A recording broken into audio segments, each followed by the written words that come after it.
बिस्मिल्लाहिर्रहमानिर्रहीम। अस्सलाम वालेकुम नाज़रीन, मैं हूँ का मेज़बान डॉक्टर महबूब अली यूसुफ़ज़ई और आप देख रहे हैं मेरा यूट्यूब चैनल। नाज़रीन, आज की सबसे बड़ी ख़बर यह है कि मियाँ मोहम्मद नवाज़ शरीफ के लिए इस्लामाबाद हाई कोर्ट से बहुत बड़ा रिलीफ़ मिल गया है। जी हाँ, इस्लामाबाद हाई कोर्ट में मियाँ मोहम्मद नवाज़ शरीफ के खिलाफ 2 रेफ़रेंसेस के खिलाफ जो अपील दायर की गई थी, जिसमें एक अल-अज़ीज़िया का रेफ़रेंस शामिल था और एक एमन फ़ील्ड का रेफ़रेंस शामिल था। तो उसमें आज इस्लामाबाद हाई कोर्ट ने, चूँकि आज से 2 रोज़ कबल नैब के प्रोसिक्यूटर को एक समन जारी किया था। आज नैब के प्रोसिक्यूटर वहाँ पर हाज़िर हुए और नैब के प्रोसिक्यूटर ने इस्लामाबाद हाई कोर्ट में बार-बार ये ऐलान किया,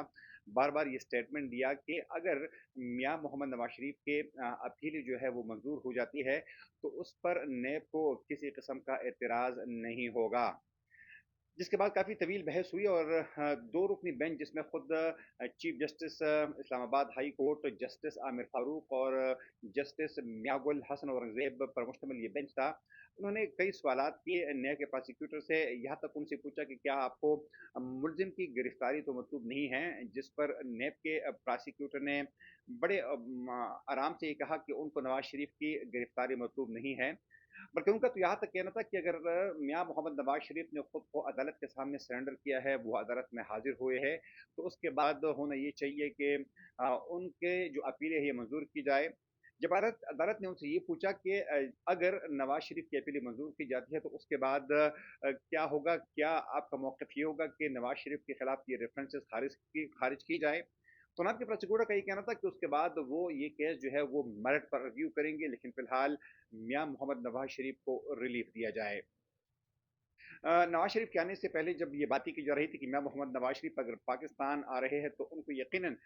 यकीन दहानी कराई होगी कि मियाँ मोहम्मद नवाज शरीफ के लिए पाकिस्तान में कोई टफ टाइम नहीं होगा। उनके लिए सारे मसाइल जो है वो आहिस्ता आहिस्ता हल होंगे। बल्कि मियाँ मोहम्मद नवाज शरीफ के पाकिस्तान आने से पहले पाकिस्तान मुस्लिम लीग नून की लीडरशिप, उनके कारकुनान का ये ख्याल था कि मियाँ मोहम्मद नवाज शरीफ पाकिस्तान मुस्लिम लीग नून के आइंदा इलेक्शन के लिए सियासी जुलूस करेंगे और उनके लिए कैंपेन चलाएंगे। लेकिन आज के फैसले के बाद तो बज़ाहिर यूँ लग रहा है कि मियाँ मोहम्मद नवाज शरीफ किसी और के लिए कैंपेन नहीं चलाएंगे, बल्कि वो खुद वजारत उज़्मा के मजबूत तरीन उम्मीदवार होंगे। क्योंकि आज अगर मियाँ मोहम्मद नवाज शरीफ की अपील मंजूर हो गई है तो उसके बाद ज़ाहिर बात है कि ये एक तवील केस होगा जिसमें नवाज शरीफ की जानिब से और नैब के वकला की जानिब से दलाइल होंगे, दोनों फरीक़ैन के गवाहान जो है वो दोबारा पेश होंगे और उसके बाद कहीं जाकर एक लंबे अरसे के बाद इसका फैसला आएगा और ऐन मुमकिन है कि उस वक़्त तक मियाँ मोहम्मद नवाज शरीफ को मज़ीद भी रिलीफ मिलेगा और वो वज़ारत उज़्मा की कुर्सी के लिए अहल भी होंगे। तो बज़ाहिर लगता यूँ है कि जिस तरह के साल 2018 में पाकिस्तान तहरीक-ए-इंसाफ के लिए सब कुछ अच्छा था, उनके अपोनेंट्स की गिरफ्तारियाँ हो रही थी, कुछ उनके उम्मीदवार जो थे वो टिकट्स वापस कर रहे थे, उनके सेनेटर जो थे वो उनसे वफ़ादारियाँ तब्दील कर रहे थे। तो लगता यूँ है कि 2023 और 2024 जो है वो पाकिस्तान तहरीक-ए-इंसाफ के लिए कोई अच्छे साल साबित नहीं होंगे। क्योंकि इस वक़्त जो बज़ाहिर सूरत-ए-हाल है वो ये है कि अगर हम 2018 की बात करें और 2023 की बात करें तो हम कम से कम इतना तो कह सकते हैं कि पार्टियों की पोज़ीशन तो तब्दील हो गई है, लेकिन आज भी एक पार्टी की पोज़ीशन जो है वो एक लाडले पार्टी की है और दूसरी पार्टी जो है वो लाडले से एक कंगाल पार्टी बन रही है। तो बज़ाहिर यूँ लगता है कि पाकिस्तान की पॉलिटिक्स में हर 5 साल के बाद जो है कि ड्रामाई तब्दीली आती है और यकीनन आज का लाडला जो है वो कल का विलेन जो है वो भी साबित होता है। आज जब फैसला आया तो उस पर पाकिस्तान मुस्लिम लीग नून की जानिब से इसका खैर-मकदम किया गया और पाकिस्तान मुस्लिम लीग नून के वकला का ये कहना था, पाकिस्तान मुस्लिम लीग नून के मकामी लीडरशिप का ये कहना था कि ये हक और सच्चाई की जीत है और उन्होंने ये कहा था कि मियाँ मोहम्मद नवाज शरीफ जिनके साथ बहुत बेइंसाफ़ी की गई थी और ज़ाहिर-सी बात है कि इससे पहले जो अल-अज़ीज़िया केस था, जो एमन फ़ील्ड का केस था जिसमें एक केस में खुद मरियम नवाज़ को रिलीफ़ मिला है, उनके शौहर कैप्टन सफदर को रिलीफ़ मिल गया था और दूसरा केस जिसमें उस वक़्त के जज अरशद ने बाद में इतराफ़ भी किया था कि उन्होंने ये फ़ैसला बड़े प्रेशर में दिया था। तो यकीनन इन तमाम बयानात का फ़ायदा जो है, वो मियाँ मोहम्मद नवाज़ शरीफ को होगा। मियाँ मोहम्मद नवाज़ शरीफ की जानिब से एक तकड़ी टीम जो है वो रखी गई है और यकीनन कोई 5 वकला पर मुश्तमिल एक लीगल टीम है जो कि हाई कोर्ट और सुप्रीम कोर्ट में मियाँ मोहम्मद नवाज शरीफ और मुस्लिम लीग नून की नुमाइंदगी करती है। تو جس طرح کے نیب کی جانب سے بھی کوئی زیادہ مزاحمت نہیں ہے، تو لگتا یوں ہے کہ میاں محمد نواز شریف کے ساری کیسز جو ہے وہ آہستہ آہستہ ختم ہوں گے، اور لگتا یوں ہے کہ آئندہ جب انتخابات ہوں گے تو میاں محمد نواز شریف ہی پاکستان مسلم لیگ نون کے جو ہے وہ امیدوار ہوں گے وزارت عظمیٰ کے لیے۔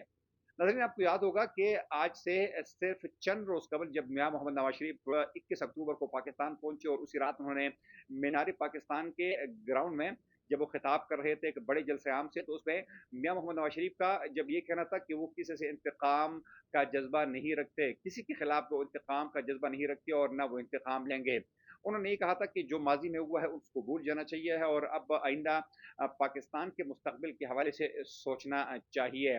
تو اگر میاں محمد نواز شریف کا یہی موٹو رہتا ہے، اگر اس کا یہی ویژن رہتا ہے، تو یقیناً پاکستان کی اسٹیبلشمنٹ کی جانب سے بھی ان کے لیے کوئی مشکلات مستقبل میں بھی نظر نہیں آتی۔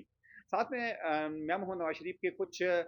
دیگر کمالات جو ہے یا ان کی جو ایکسیپٹنس ہے وہ یہ ہے کہ کچھ ذرائع کا یہ بھی کہنا ہے کہ میاں محمد نواز شریف کے پاکستان آمد میں خود سعودی عرب کی حکومت نے، یو اے کی حکومت نے بھی بڑا کردار ادا کیا ہے، کیونکہ میاں محمد نواز شریف کے حوالے سے کہا جا رہا ہے کہ وہ سعودی عرب کا جو شاہی خاندان ہے ان کے ساتھ ان کے بڑے قریبی روابط ہے، یو اے کے شاہی خاندان کے ساتھ ان کے اچھے تعلقات ہیں، جبکہ قطر کے شاہی خاندان کے ساتھ بھی میاں محمد نواز شریف کے بہت اچھے تعلقات ہیں۔ خود ہمارا دوسرا پڑوسی ملک چائنا جو ہے وہ بھی یہی چاہتا تھا کہ میاں محمد نواز شریف اور ان کی پارٹی ایک دفعہ پھر اقتدار میں آئے، کیونکہ اس سے پہلے جب پاکستان تحریک انصاف کی حکومت تھی تو چائنیز حکام ان سے زیادہ خوش نہیں تھے، اور چائنا نے یہاں پر جتنی بھی سپیک کے تحت مختلف منصوبے شروع کیے تھے تو ان میں سے کئی منصوبے یا تو التوا کا شکار ہو گئے تھے یا پھر وہ بند ہو گئے تھے۔ اس طریقے سے اگر آپ میاں محمد نواز شریف کا ماضی دیکھیں اور جس طرح انہوں نے اپنی تقریر میں 21 اکتوبر کی تقریر میں بھی کہا تھا کہ ہمسایوں کے ساتھ ہمیشہ اچھے تعلقات جو ہے وہ رکھنا بہت ضروری ہے، اس علاقے کی خوشحالی کے لیے، اس علاقے کی اقتصادی خوشحالی کے لیے بہت ضروری ہے۔ تو پاکستان کے ہمسایوں میں اس وقت جو سب سے بڑا ملک ہے وہ ہندوستان ہے، اور یقیناً میاں محمد نواز شریف کا جو اشارہ تھا وہ ان کی طرف تھا کہ ہم اپنے ہمسایوں کے ساتھ بھی اچھے تعلقات جو ہے وہ رکھنا چاہتے ہیں، ان کے ساتھ معاشی تعلقات جو ہے وہ رکھنا چاہتے ہیں۔ تو اگر یہی پالیسی ہماری رہتی ہے کہ پاکستان کے پڑوس میں جتنی بھی ممالک ہیں، چاہے وہ چائنا ہے، وہ افغانستان ہے، ایران ہے یا ہندوستان ہے، اگر پاکستان ان سب کے ساتھ اچھے تعلقات رکھتا ہے، جنگ کو ایک سائڈ پر رکھتا ہے، تو یقیناً یہ اس وقت نہ صرف پاکستان بلکہ ہمسائے ممالک میں جتنی بھی کروڑوں اربوں کی آبادی ہے تو ان سب کے لیے یہ بلائی کی بات ہوگی، کیونکہ ایشیا اور خاص طور پر اگر ہم جنوبی ایشیا کی بات کریں تو یہ